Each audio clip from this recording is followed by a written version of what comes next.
LiveWorld is a very interesting company. It's the oldest social media company in the United States.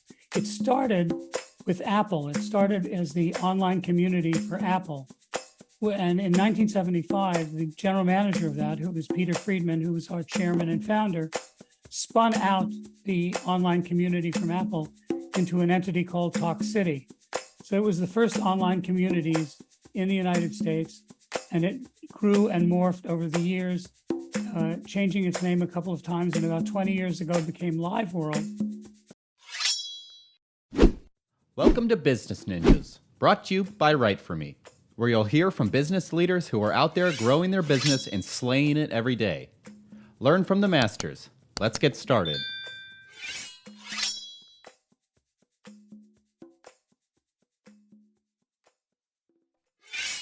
Hey everybody, welcome back for another episode of Business Ninjas. I'm here today with Danny Flamberg. He's the Vice President of Strategy at LiveWorld. Danny, welcome to the show. Thank you. I'm happy to be here. Yeah, excited to have you. So Danny, why don't you start and tell us a little bit about yourself? Well, I'm the kind of guy that started out in one direction and then shifted direction. So I started as an academic. I did a doctorate in political economy at Columbia University, and I thought I would be a professor. But when I got out, there were no really good jobs for professors. So I had to go to plan B. So I got a job as a journalist, which I did on TV news program for a couple of years. And then one day I asked for a raise and was told we didn't have any money. So that pushed me into advertising, marketing, and PR, which has been where I've been working for the last 30 years. So I've been fortunate enough to see a lot of different things, to work in a lot of categories, and to pioneer a lot of different technologies and strategies in the marketing world. I love it. That's so interesting. It sounds like you've had an interesting journey, with your career leading you now to LiveWorld. Tell me a little bit more about LiveWorld. Well, LiveWorld is a very interesting company. It's the oldest social media company in the United States. It started with Apple. It started as the online community for Apple. And in 1975, the general manager of that, who was Peter Friedman, who was our chairman and founder, spun out the online community from Apple into an entity called Talk City. So it was the first online communities in the United States, and it grew and morphed over the years, changing its name a couple of times, and about 20 years ago became LiveWorld, which specializes in social and digital media, and has a great background in both moderation and community management, and as a digital social agency. So Wow. we're a publicly held company. We work for some of the biggest names in the business. We focus primarily in pharmaceutical, life science, biotech, and hospitals. Interesting. I think that it's a really interesting journey. Again, I mentioned that about you. I think, for LiveWorld as well, kind of that growth is, I imagine has been, interesting, to watch and see. So, I know that LiveWorld specializes in, like you said, helping companies engage with their customers in kind of that digital realm. So could you share some, innovative strategies or tools that LiveWorld offers to, enhance customer engagement? Well, yeah, I think we offer a variety of techniques and strategies, but at the core is this notion of conversation, this notion of engagement and interaction. One of the things we're seeing, for example, now in the current use of social media is its use as paid media. And in many cases, it's lost some of that conversational, community, interactive flavor. And so one of the things that we bring is this principle of engagement, this principle of interaction to everything we do. And of course we do videos, of course we do infographics, of course we do all the standard channels and all the standard modalities of communication. But with this notion of interaction, this notion of community management, this notion of connecting and interacting people and brands and people with people. And why do you think that building of that connection is so important? Well, we think that that's the way people live. I mean, there's an old saying, people buy people, and then goods and services are transacted afterwards. And in spite of the fact that we all are online and we all have busy lives, we need connection. We're social creatures. We are influenced by others. We seek out others. We need the empathy. We need the information. We need the connection with others. And that's the nuclear power that powers the social and digital media, and that we try to bake into every campaign and every program. Absolutely. And, I know you mentioned that real focus on connection. Is that one of the ways that LiveWorld is really able to separate itself from its competition? Well, yes, it also allows us to feed both sides of our business. So we moderate more than 300 pages for key brands all around the world. So we're looking at how people interact with these brands. We take that knowledge, the knowledge of interaction, what they're asking, how they're asking it, the language they're using to ask it, and to converse with each other. And we take that language and extract the lessons and insights as we build campaigns for brands and company. So we've got this dynamic between the two parts of our business, which gives us extra strength, which gives us kind of at the grassroots level, a keen understanding of our customers, a keen understanding of who our target populations are, so we can get into their heads, we can get into their mouths, we can get into their workflow.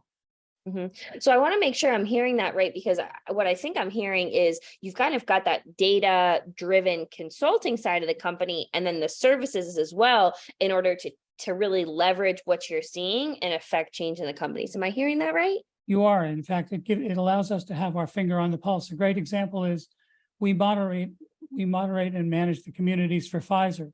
So all during COVID-19, we were able to collect raw information and data from the field, from people interacting with Pfizer, asking about COVID-19, asking about Pavlovax, asking about treatment strategies, asking about contagion, asking about variations.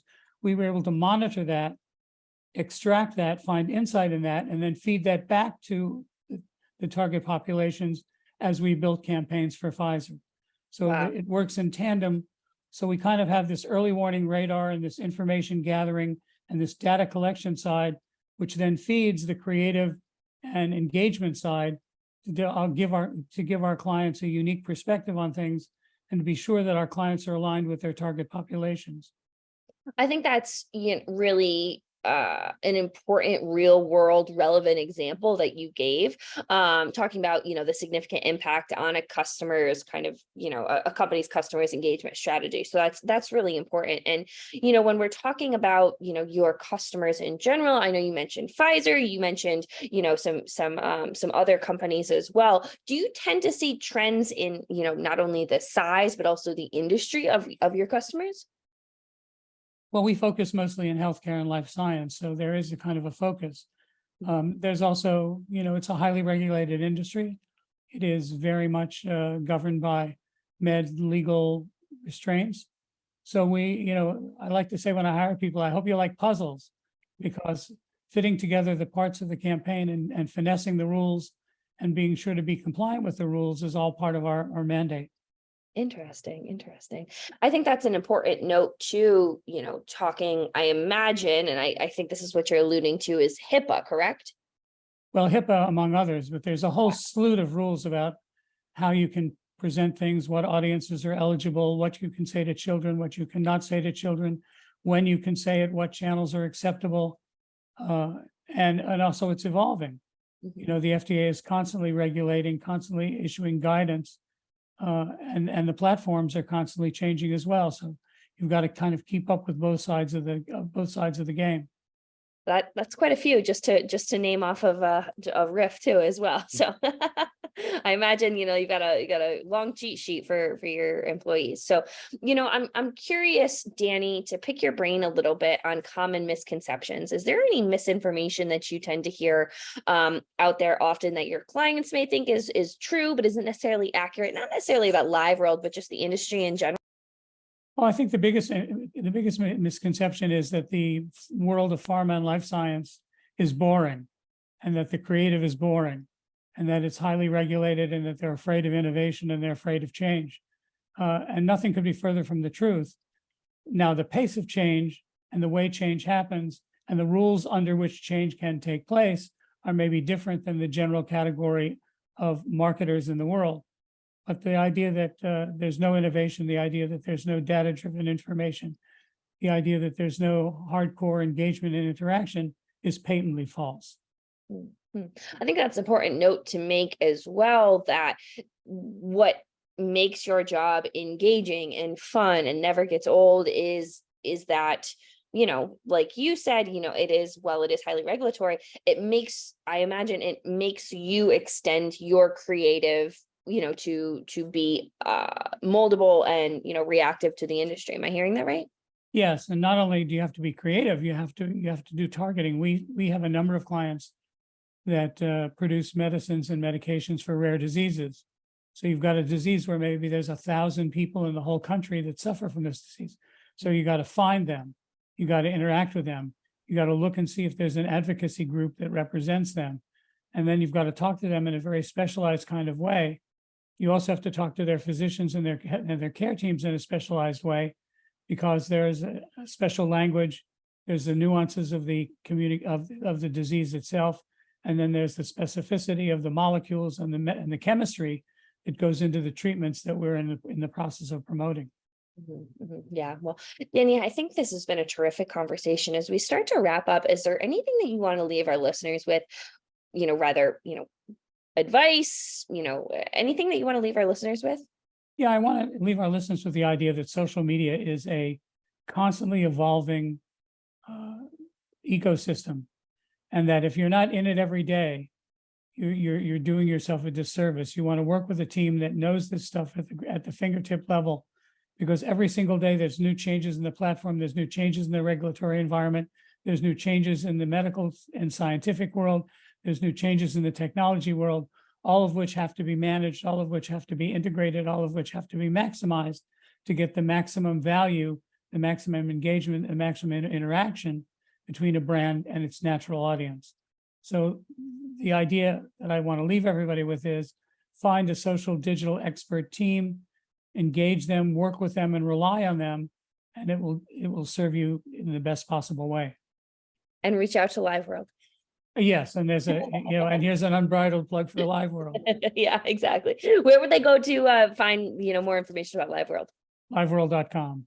Love it. Awesome. Well, Danny, this has been a terrific conversation. I appreciate all of your insight and expertise. I think this was great. I really appreciate you being on Business Ninjas today. It's my pleasure. Thanks for having me.